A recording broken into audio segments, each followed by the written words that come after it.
结婚7年，我冒着大出血的风险为丈夫生下孩子，却在产后听到他和朋友吐槽。我也不想找别的女人，我只是不想碰她。她肚子上现在全是黑红的妊娠纹，松松垮垮的，像个老太婆。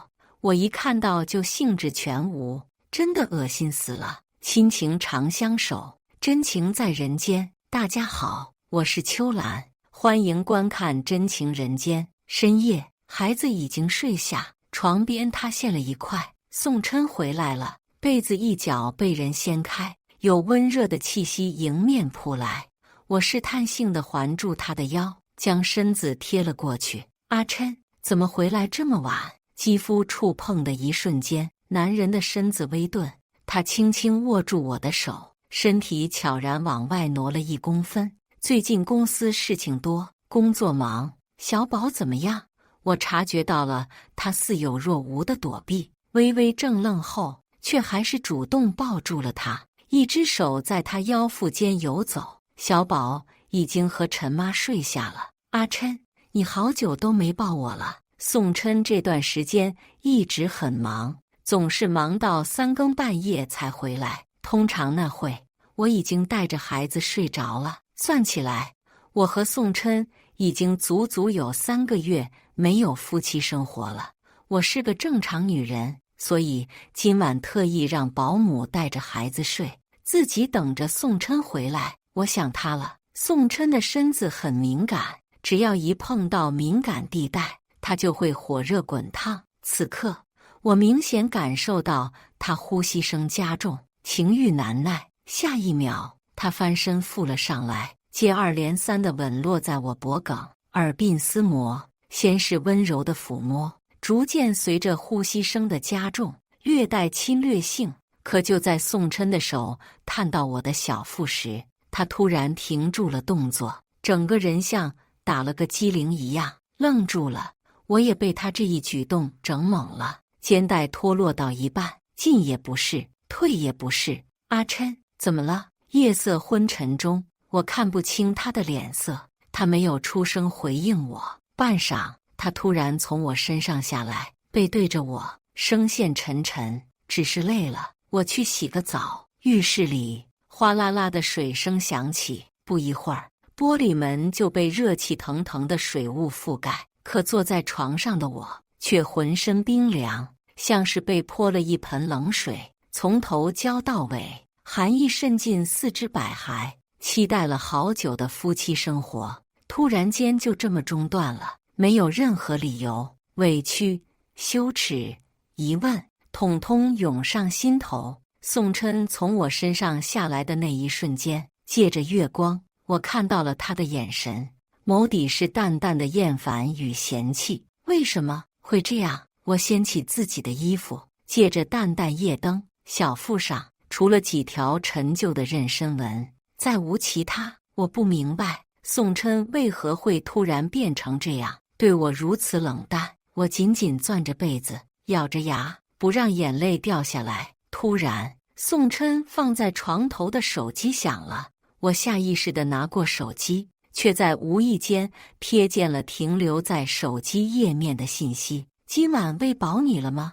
我是不是比家里那个老女人有滋味多了？短短2句话，就让我心跳漏了半拍。我手指颤抖着解锁了宋琛的手机，点进了他和女孩的聊天记录。女孩的微信名叫许宁，宋琛给她的备注是一颗红色的小爱心。聊天记录有几10页，翻都翻不完。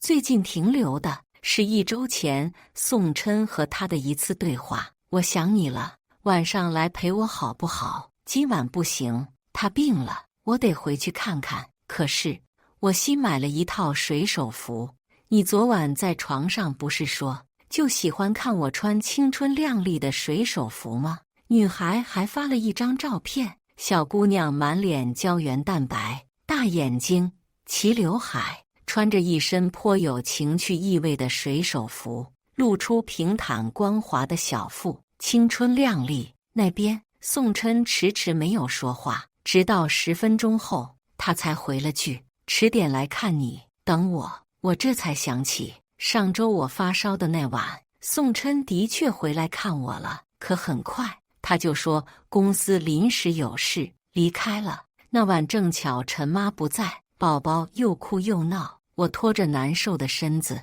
一边抱着宝宝来回踱步，一边打电话给他，希望他能早点回来帮帮我。可那晚他的电话一直无人接听。事后他给我的回答是处理工作，手机静音了。此刻我的指尖冰凉，在血淋淋的事实面前，心脏像是被一只无形的手捏住，喘不动气。可我还是保持了最后的冷静，在浴室水声停下之前，尽可能地截图了他与许宁的对话，发到了自己的手机上，最后退出了微信，锁了屏。宋琛从浴室出来，头发还滴着水，水珠顺着锁骨一路蔓延下去，最后停在腹肌上，腹部线条绝佳，紧致又充满力量感，再配上他那张剑眉星目、棱角分明的脸，岁月似乎真的没有在他身上留下痕迹。年过30，却依旧有魅力，让小姑娘对他前仆后继。反观我，年过28，眼角不知何时爬上了皱纹，尤其是在生完小宝后，疲态更显。不知不觉间，我似乎变老了，可宋琛却依旧年轻鲜活。怎么了？宋琛看着发愣的我，掀开了被子。没什么，我赶忙侧过身，极力掩饰过眼底的复杂情绪。这次我没再主动贴近他，他也没再碰我。透过床边落地窗玻璃的倒影，能依稀看到宋琛低头玩着手机，手指飞快在屏幕上打着字，唇角牵着笑意，很明显是在和那个叫许宁的女孩聊天。我闭上了眼睛，却怎样都睡不着。那个女孩和宋琛露骨的聊天记录反复在脑海中浮现，心里有股说不出的滋味，苦涩、心酸，还有一种被背叛的极度失望。因为那个叫许宁的女孩还算是我亲手送到宋琛身边的。我和宋琛从校园恋爱开始，长跑7年，修成正果。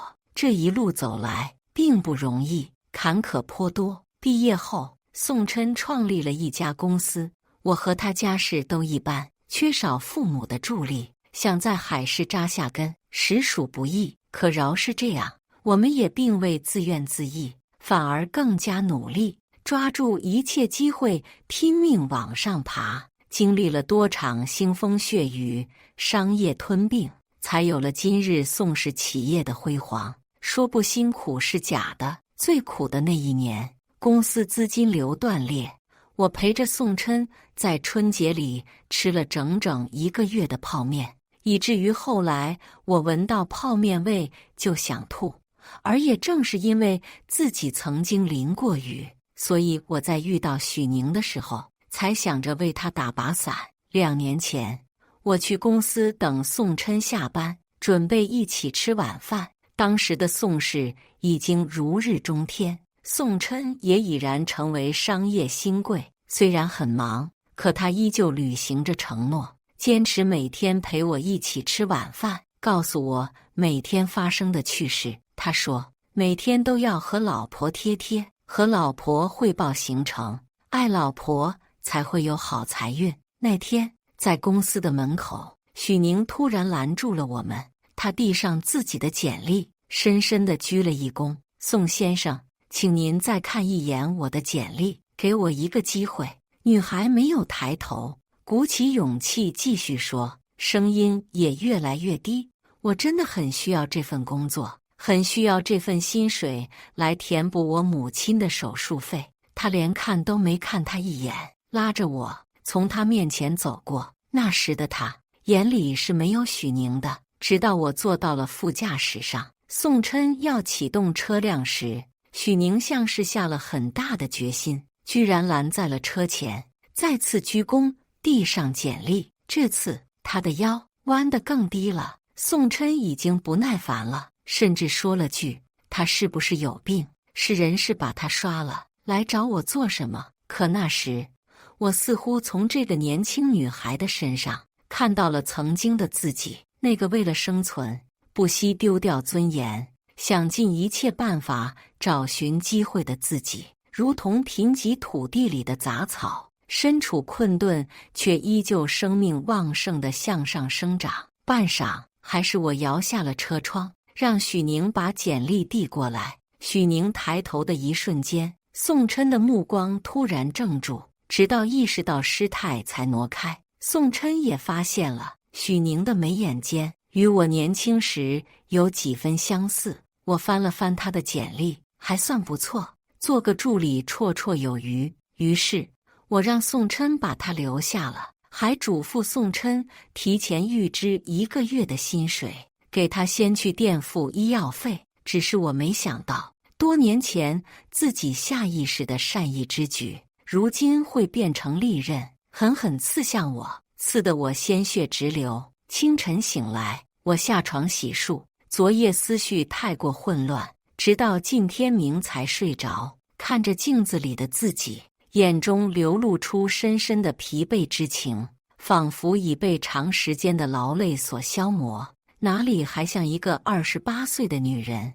我涂了厚重的粉底，遮住了黑眼圈，又用亮色的口红提亮了一下气色。因为今天按照原定计划要陪宋琛参加朋友的聚会，从楼上下来时，宋琛正在试衣镜前整理自己的领带。没生小宝前，我们感情也很要好，都是我替他系的领带。可已经很久，他都没有再叫我帮他系领带了。原来是早已有人取代了我。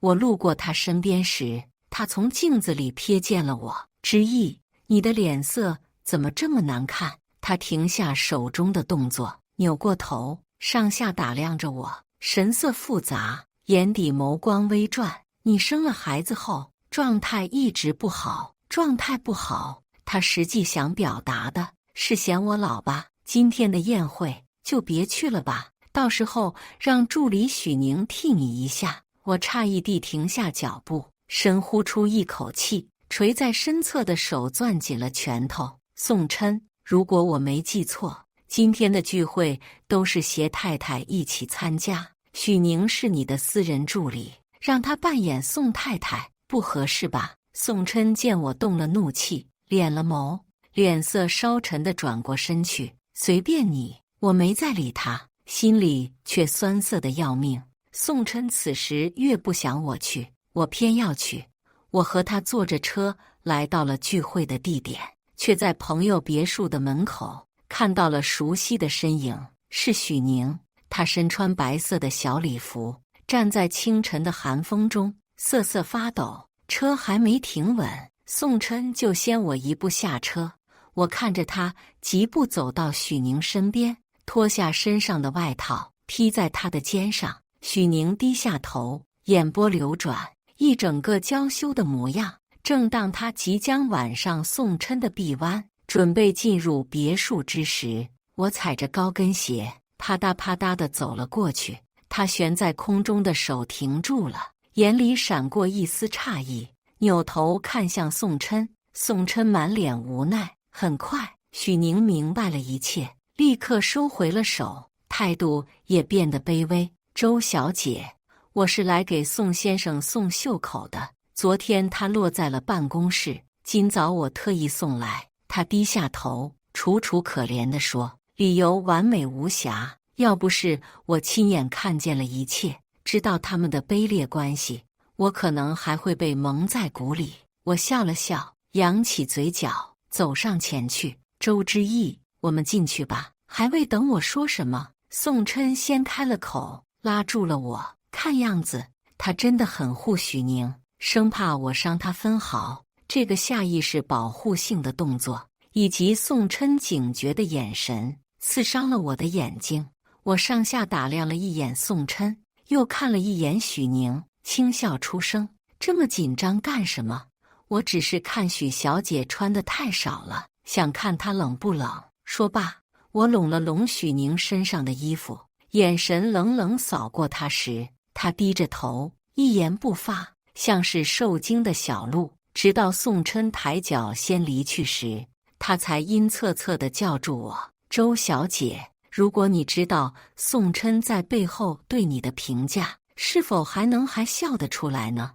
我回头斜视了他一眼，许宁倔强地迎上我的眼神，满是骄傲与嘲讽。我不在乎他对我的评价，因为我永远都是宋太太，而你永远都只是一个见不得光的情妇。我嗤笑出声，转身离去。觥筹交错后，我起身去了卫生间，回来准备推开房门之时，却听到了宋琛和他朋友的谈话声。你怎么回事？刚刚在门口看到你们3个人之间的修罗场，真替你捏把汗。话说，你对那个叫许宁的小姑娘是认真的？宋琛语气低沉，懒懒地回了个。我继续推房门的手停住了动作，只微微推开一条缝隙，看着里面的宋琛。他慵懒地坐在沙发上，指尖夹着烟，眼神迷离。话说你和周之意也是青梅竹马，一路扶持相伴走来的，人家在前不久还替你生了个孩子，你这么对他，不怕他伤心？宋琛没有说话，脸上无半分表情波动。半晌，弹了弹指尖的烟，站了起来，望向窗外。我是很感谢他拼命为我生下这个孩子，但是自从他出月子后，我已经3个月没有碰他了。他侧过脸，神色晦暗不明，指尖香烟星星点点。因为每次我看到摸到他肚子上触目惊心的妊娠纹，我都觉得非常恶心。你是没见过，那一道又一道黑黑的狰狞的纹路爬满整个小腹，我一看见，瞬间就欲望全无。而且之意自从生了孩子后，好像突然老了许多，身材走样，松松垮垮的，再加上肚子上沟沟壑壑的妊娠纹，我每次摸上去就好像在摸个老太太，真的太恶心了。我站在门外，好像是被混凝土筑住了，像个木偶一般呆愣。突然间，我就明白了这些日子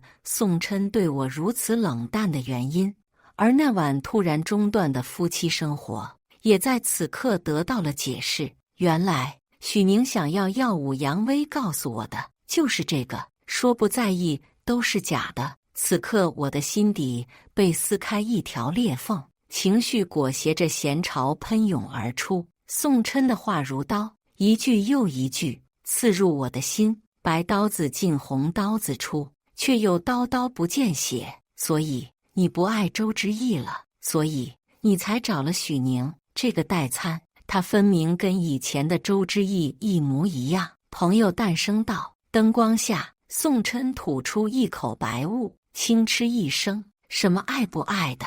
我只知道许宁的肌肤光洁如新，摸起来舒服极了。和他在一起，我的确很快乐，就像是回到了20几岁。近30的女人，是无论如何也不能跟20出头水灵灵的小姑娘相比的，你懂的。”他掐灭了烟，启唇轻笑，眼里全是凉薄。我缓缓关上门，退了回去，给宋琛发了个信息，说身体不舒服后，独自打了个车回了家。宋琛似乎忘了，这个孩子是他求我生的。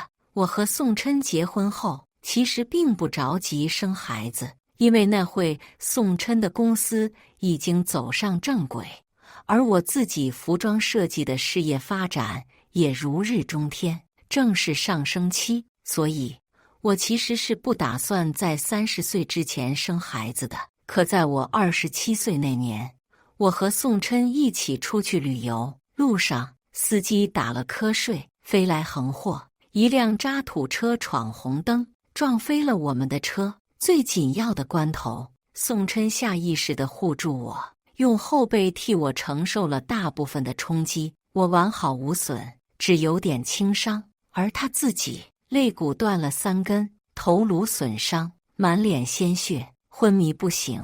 事后他被转运到 ICU 抢救，医生好几次给我下了最后通牒，差点舅舅不回来。他整整昏迷了3个月。在他醒来的那一天，我的泪水糊满了脸。你知不知道？你吓死我了！我差点以为你醒不过来了。他颤抖着抬起手，摸了摸我的脸，眼里满是爱怜，声音嘶哑地和我说：“之意，我们生个孩子吧，这样即使哪天我真的出了意外，至少还有一个孩子能陪着你。”我答应了他。怀孕后，我孕反特别大，整天上吐下泻，滴水难进，瘦了整整10斤。一边要上班，一边在下班后还要去医院打点滴补营养。我的肚子也不可避免地长出了许多红色的妊娠纹，一道又一道，像西瓜的纹路一样爬满我整个小腹。那时的我也是害怕惊惧的，甚至为此掉过眼泪。毕竟我也是个爱美的女孩呀。是宋琛温柔地搂着我，抚掉我的眼泪。之意，我们再坚持坚持，孩子生下来就好了呀。这次生产，我大出血了，元气大伤，整个人从之前的鲜活明亮变得萎靡疲乏，就如宋琛说的，一下子苍老了许多。我也曾开玩笑地问宋琛：“我变老了，肚子上也有花纹了，你会不会嫌弃我呀？”当时的他用温热的手掌抚摸着我的小腹，为我按摩。怎么会？这是你母爱的勋章，我爱你之意，所以我爱你身上的一切，哪怕是这些纹路，你也不要焦虑。等出月子了，我带你去医院，妊娠纹是可以消退的，再给你调理调理身子，一切都会好的。那时的他还是对我很好，即使他睡觉不再主动抱我，即使他每次夫妻生活都需要关灯，可现在他当着朋友的面，将我内心最在意、最不堪的一面亲手撕开，再将这件事随意当成个笑料、谈资和朋友分享，让我所有的尊严淹没在别人的唾沫里。我紧紧攥着手，指甲深陷皮肉，却感受不到疼。车窗摇下，窗外灌进来的冷风令我格外清醒。我下了一个很重要的决定，我要离婚。到家后，第一件事就是联系律师，拟定离婚协议书。我将宋琛和许宁的聊天记录全部发给了律师，还有我们名下财产的各项明细。庆幸的是，这些年我一直手握着家里几项重要的财产，公司的股权有我的一半，我们拥有的几套房产写的都是我的名字，这也是宋琛自己的意思。当初我怀上宝宝后，孕反过于严重，是他劝说我辞职安心在家养胎，然后将名下房产都转移到我名下，说是给我的保障。没想到最后一语成谶，这些房子真的成为我在这个烂俗婚姻里的一份保障。然后就是孩子的抚养权，毫无疑问，孩子是我辛苦怀胎10月生的。我要带走小宝，给律师交代清楚各类事项后，我做的第2件事就是去到公司开除许宁。当年是我对他下意识的帮助，让他有了接近宋琛、心怀不轨的机会。如今我愿意为当年的蠢笨之举买单，自然也不会再让许宁继续留在宋氏，拿着高额薪水的同时不务正业，陪睡陪到老板的床上。我去到公司的时候，许宁正在宋琛的办公室里替他换掉桌子上即将凋败的百合，再插入新鲜艳丽的玫瑰。我当即打断他：“不用再费心思了，你被裁员了，给你1个小时，收拾收拾走人。”我这一声吸引了许多不知情同事的注意，大家纷纷投来吃瓜的目光。许宁的脸色先是震惊诧异，逐渐在人们的围观下变得越来越难看。他死死咬着嘴唇，低着头，垂在身侧的手攥成了拳头。沉默了半晌，许宁不再扮演柔弱，他疾步走到我面前，抬起头，理直气壮质问我：“我是宋总的助理，他不在，你凭什么辞退我？就凭你是宋太太，你不能这样仗势欺人。他的眼里满是倔强和恃宠而骄。披着羊皮的狼，终于在此刻露出真面目。我嗤笑一声，亮出胸牌。谁说我没有权利辞退你了？我是以宋氏集团副总裁的身份，正式辞退你。许宁的眼底闪过一丝震惊和难以置信。当年宋氏集团走上正轨后，我就逐渐放手了，开始专心发展自己的服装设计事业。我逐渐淡出宋氏的各种工作，很多新人都以为我只是宋琛的太太，可他们不知，当年宋琛为了向我表明爱意，执意让我在宋氏挂名了一个副总裁的职位，说是以后欢迎我随时来查岗，也赋予了我足够的权力去处置公司里任何看不惯的事情。当时我还觉得多此一举，没想到宋氏副总裁的挂名在今日派上了用场。许宁握紧了拳头，脸色因生气而涨红。你就不怕宋总知道后找你算账，跟你离婚？他说完，周围的同事也发出了窃窃私语的声音。许助理跟宋总果然有关系啊，居然认为宋总会为了他离婚。我就说，平时经常看到他在宋总办公室一待好几个钟头。我抬眼，嘴角扬起一抹轻蔑的笑。你觉得我会怕吗？许宁，我想你应该记得，当初将你带入宋氏集团的那双手是我伸出的。既然我有能力扶你进来，自然有能力将你赶走。说罢，我摆摆手，示意保安将他的东西都清理干净，打包丢掉。周之义，你等着瞧，我现在就打电话给宋琛。许宁在一旁跺脚抓狂。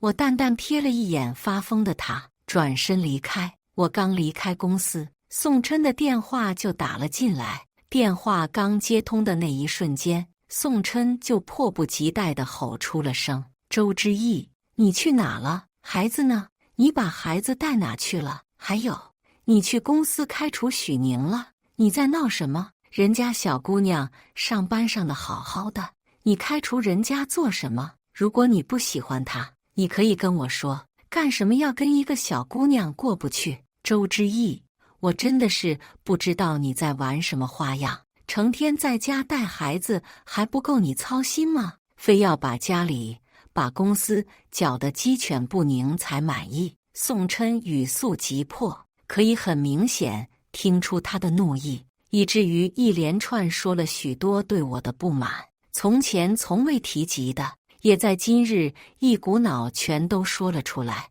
原来他也知道我怀孕后辞职，生产完又一直在家带宝宝是件很操心的事情啊。他也知道这些事情消耗心神，让我以肉眼可见的速度衰老，可他却轻描淡写地拿这件事攻击我。失望的阴影笼罩了我全身，可我竟有一丝庆幸的喜悦。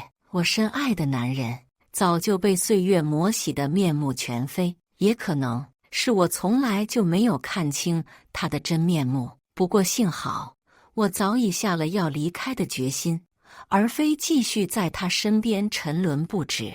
我静静地听着他在电话那头的质问，一直到他说完所有的话，我才缓缓开口：宋琛，我们离婚吧。电话那头的宋琛沉默了很久，半晌才声音低沉地回了一句：为什么？我靠边停了车，拿起手机：宋琛，你是不是真把我当傻子？你是想等许宁舞到我这个正主面前，你才准备跟我摊牌吗？我心里很烦，但我还是尽量让自己保持冷静，和他理智的对话，谈离婚的事情。电话里传来了宋琛沉重而又急促的呼吸声，半晌，他才终于软了语气：你都知道了，是不是我现在说什么都没用了？你都是铁了心要跟我离婚，那不然呢？宋琛，你搞清楚，是你出轨了。我其实还想跟他说，我也听到了你和朋友的那些对话，你内心里对我的嫌恶，我都知道。只是我还不想将自己最后的遮羞布也一并扯下来，我还想给自己保留最后的尊严和体面。宋琛，我们在一起7年，这7年我对你全心全意，自认为没有做出任何对不起你的事。你不爱我了，好，我放手，我也不想再跟另外一个女人去撕扯，去争抢，我们好聚好散是最好的结果。电话那头，宋琛沉默了好久，不知道是不是我的话也勾起了他从前的回忆。宋琛长吁了一口气，换了副挽留的语气：之意，我不同意离婚，小宝还小，他不能没有爸爸。我对许宁只是一时的鬼迷心窍，我会和他断干净，回归家庭。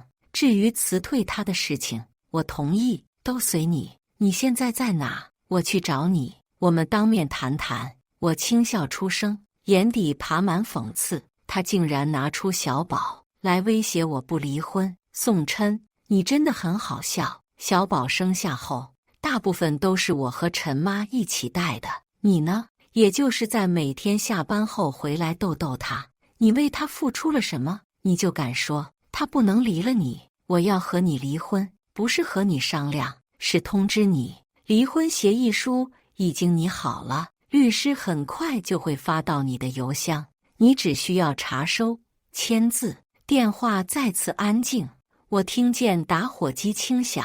宋琛很久不抽烟了，除非在他特别烦躁的时候才会点1、2根良久。周之意，你想和我离婚？你要不要看看实际情况？你现在没有工作，全靠我在养着你。你和我离婚后，独自带着一个孩子，你准备怎么办？你能养得活自己，养得活我的孩子吗？你离得开我吗？他的声线又变得清冷阴沉，似乎还带着一点威胁。我被他这席话弄得再无了辩驳的心情，只觉得无尽的失望。当初是他主动要我辞职，安心在家照顾小宝。他说他养我，可如今却成为他用来刺伤我的利器。宋琛，你真的挺自以为是，我以前怎么没发现你这么自私？我掐断了宋琛的电话，眼角有泪水阴湿，摇下车窗，窗外的冷风忽地灌了进来，很快就吹干了我的眼角。天气真的很冷，却晴空万里。我到闺蜜糖糖家时，她早已站在院子门口迎接我。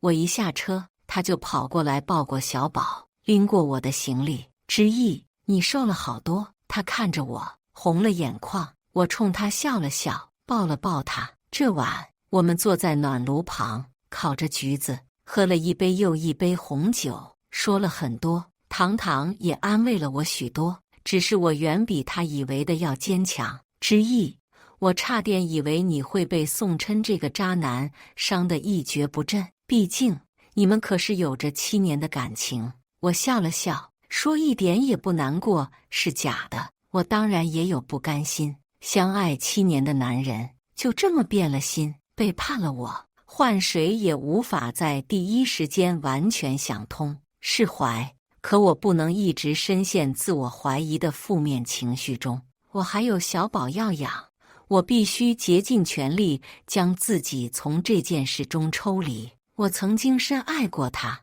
愿意和他组建家庭，并且也为这段感情、这个家庭付出了很多心血，我无愧于心。至于后来宋琛的变心，那是他的问题，是他昧了良心，失了对爱情的忠贞，不应该让我这个受害者继续承担他出轨带来的伤害，进而反复凌迟自己。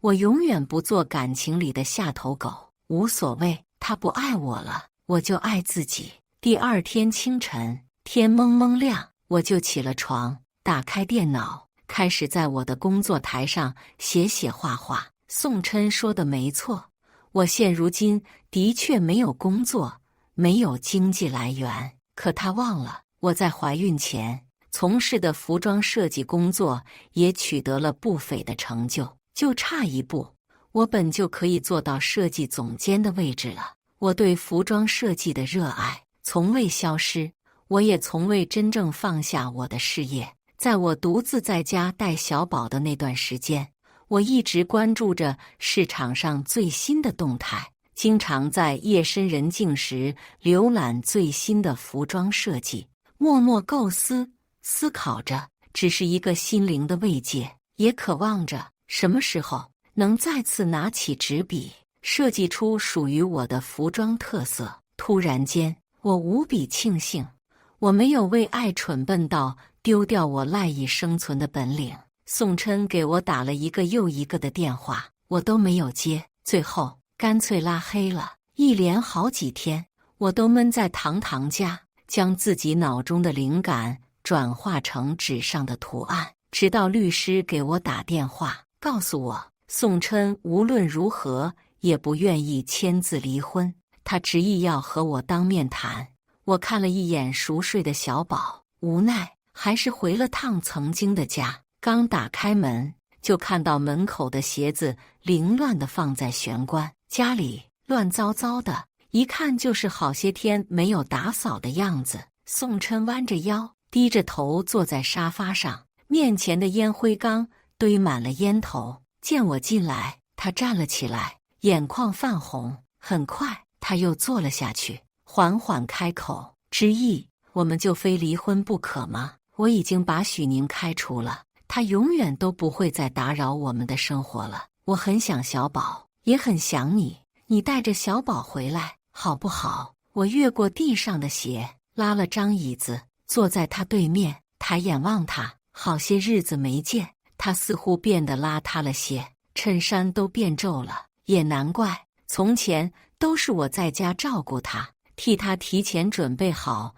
第二天上班的衣服。宋琛，我们的感情已经破裂了，我不知道我们还有什么好谈的呢。我劝你还是尽快签字，好聚好散。我面无表情，拿出先前准备好的离婚协议书，递到他面前。宋琛起身抓住我的胳膊，目眦欲裂。周之意，我只是犯了一个男人都会犯的错，你为什么就给我判了死刑，连一次原谅我的机会都不给我？他咬牙切齿地说道。我看着他，突然间觉得是时候把一切真相告诉他了，告诉他我真正死心的原因，否则他这样的人还会为自己叫屈。我坐了回去，长呼一口气。宋琛，那天我陪你去参加朋友宴会，你还记得你和朋友都说了些什么吗？他猛地抬头，脸色也变得惨白，握着咖啡杯的指节因用力而微微泛白。我来替你回忆一下。你说我肚子上的妊娠纹一道道沟壑，黑黢黢的，像个炸开的西瓜，恶心坏了。你说我一个30岁的女人，身材走样，松松垮垮的，是无论如何也比不上水灵灵的小姑娘的。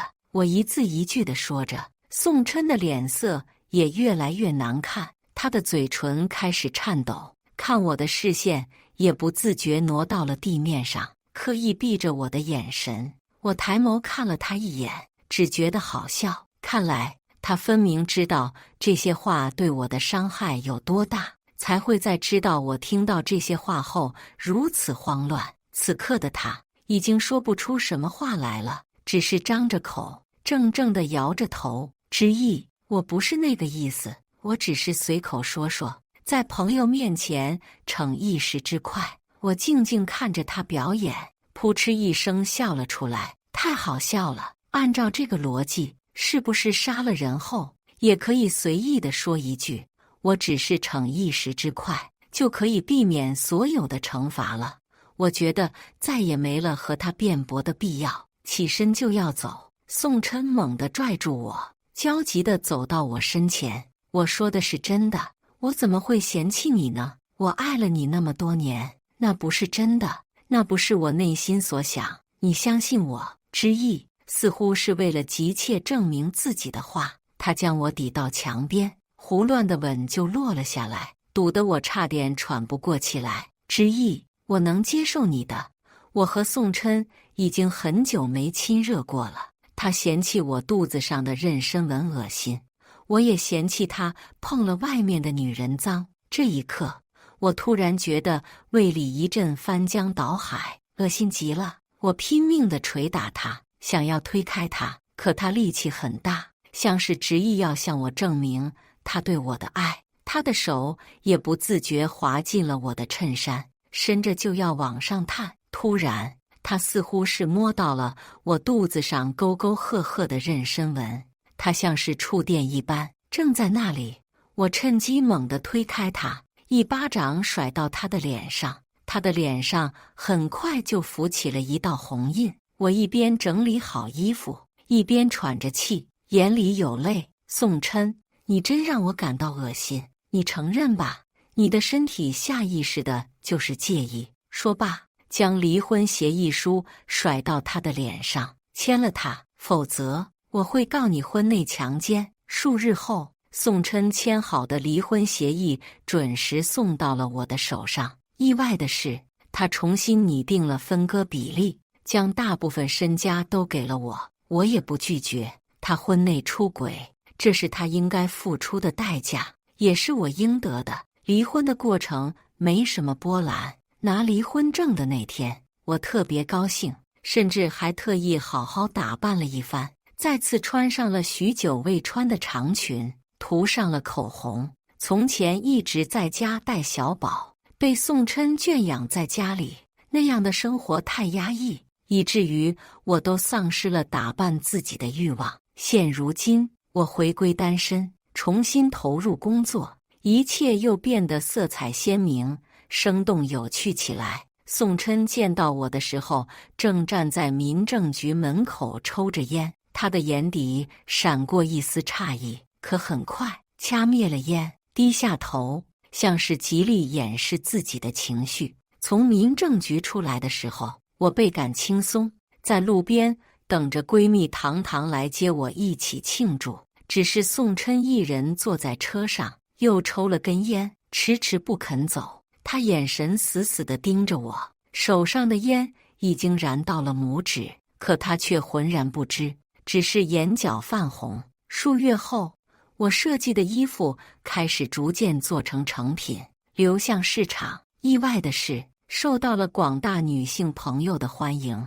得益于我之前工作积累下的经验，以及我在这段婚姻里新的认知，这次我设计的衣服都是以女性舒适度为第一，时尚度为第二，设计了大码、超大码等，满足不同身材的女性，就是为了解放女性长久以来在男性凝视下被约束的身材自由。以前宋琛也曾委婉地提醒我，要我减肥，话里话外都是我因生产肥胖而产生的嫌弃。他甚至让我不要穿那些肚脐装，只是因为我的小腹不再好看，反而有了许多的妊娠纹。那时，我也会陷入身材陷阱，我也会怀疑自己是否真的需要减肥，需要去迎合他的审美需求。可如今，我只觉得一切都恰到好处，无需强迫改变。我因生产而微微发福的身体，是上天对于我成为母亲的馈赠；我因生产而留下的一道道纹路，也是我最勇敢的勋章。一切似乎都在往好的方向发展。宋琛出事的消息，还是之前参加聚会的那个朋友告诉我的。他打电话给我的时候，我正在哄小宝睡觉。电话里，他声音急切，告诉我：“你快来一趟医院吧。”宋琛被人划花了肚子，肠子都快流出来了。我其实有点懵的。宋琛被人划花了肚子，这简直是匪夷所思。谁会和他这么大仇，这么大怨？怎么回事？电话那头的朋友支支吾吾，最终还是告诉了我实情。哎，还不是那个许宁，之前他不是被开除了吗？宋琛也的确很久没联系他了。可在你们离婚后，许宁突然再次找到了宋琛，还说自己怀孕了，是宋琛的孩子，要他负责，本来宋琛打算给他一笔钱打发了算了，但是不知道两个人是不是谈崩了。总之，那个疯女人在一天晚上约宋琛出来吃饭，在他杯子里下了药，趁他熟睡之时就划开了他的肚子。宋琛醒来后，撑着最后一口气给我打的120。现在许宁被警察带走拘留了，宋琛还在重症监护室，身边也没个人。你们毕竟多年的夫妻，看在7年的感情上，你要不来看看？电话那边朋友的言语断断续续，就像是背台词一般。我知道是宋琛的意思，让他打来这个电话，可那又关我什么事呢？分明是他没有处理好许宁那边的矛盾，被人报复了呀。我已经和他离婚了，我们不具有任何法律上的亲属关系了。从前我还是他老婆的时候，还爱他的时候，听到他受伤，可能还真的会紧张到立马打车去医院。可现在，我只是静静看着窗外，夜色昏沉，我不允许任何人破坏我好不容易调整好的好心情。宋琛出事这件事，我本打算当个笑话一样听过就结束了，只是我没想到，几天后，警局那边找到我，说许宁执意要见我一面，才肯认罪。有的时候，我是真不明白，这两个颠公颠婆为什么总是要闹着见我一面。我来到审讯室的时候，许宁已经换上了囚服，整个人看上去无比憔悴。他看到我来了后，上下打量了我一眼，不由得笑出了声，甚至有些疯癫。我懒得和他计较，毕竟他涉及故意伤人，后半辈子要在监狱里度过了。我只想赶快听听他到底想要和我说什么，非要我亲自来。周之义，你知道我为什么要划开宋琛的肚子吗？他阴恻恻地开口。我摇摇头，表示不知道。还能有什么特殊的原因呢？无非就男女感情上的那些破事。许宁低下头，声音突然变得哽咽，然后猛地掀开衣服，露出高高隆起的肚皮，肚子上爬满了一道道黑色的妊娠纹。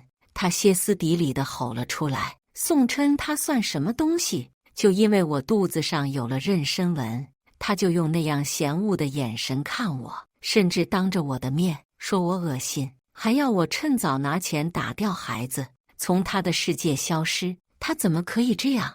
我从来都没有见过他那样的眼神。以前我和他在一起的时候，他看向我的眼神充满着爱与情欲。可我们都6个月没见了，我明明很高兴地告诉他我怀孕的好消息，我明明只是想让他摸一摸我的肚子，感受宝宝的心跳。他的手摸到我肚子的一瞬间，像见了鬼一样弹开了，说他受不了，接受不了我肚子上的这些丑陋疤痕，然后他就甩给了我一叠钱，要我拿钱滚蛋。许宁一字一句咬牙切齿地说，手死死地握着拳，恨意要从眼里蹦出来。我居高临下地看着他，淡淡说，他本就是这种自私的人，你忘了当初你是怎么上位的？就是因为我肚子上长了妊娠纹，被他嫌弃、恶心、老气，他才动了出轨的心思，才有了你。他永远只爱18岁少女的身子，永远无法接受少女变成妇女，变成母亲后的蜕变。所以当初许宁在宴会前亲口嘲笑我的不堪时，何曾想到他对着我开的那一枪，现如今也正中他眉心。他猛地抬头看我，眼底猩红，随后又自嘲地笑了起来。是啊，当初他就是这种人，我怎么还会蠢笨到以为他会为我破例呢？不过周之义，我比你敢爱敢恨。宋琛那样侮辱我，所以我干脆也划花了他的肚子，让他也尝尝肚子上爬满一条条丑陋的疤痕是什么样的滋味。从看守所出来后，我看着明媚的阳光，心里百感交集。前方的风景很好，我的意思是别回头。感谢大家的观看。欢迎大家在下方评论区讨论。如果你喜欢这类故事，记得点击订阅《真情人间》，并分享给更多的人，这会对我帮助很大。再次感谢大家的观看。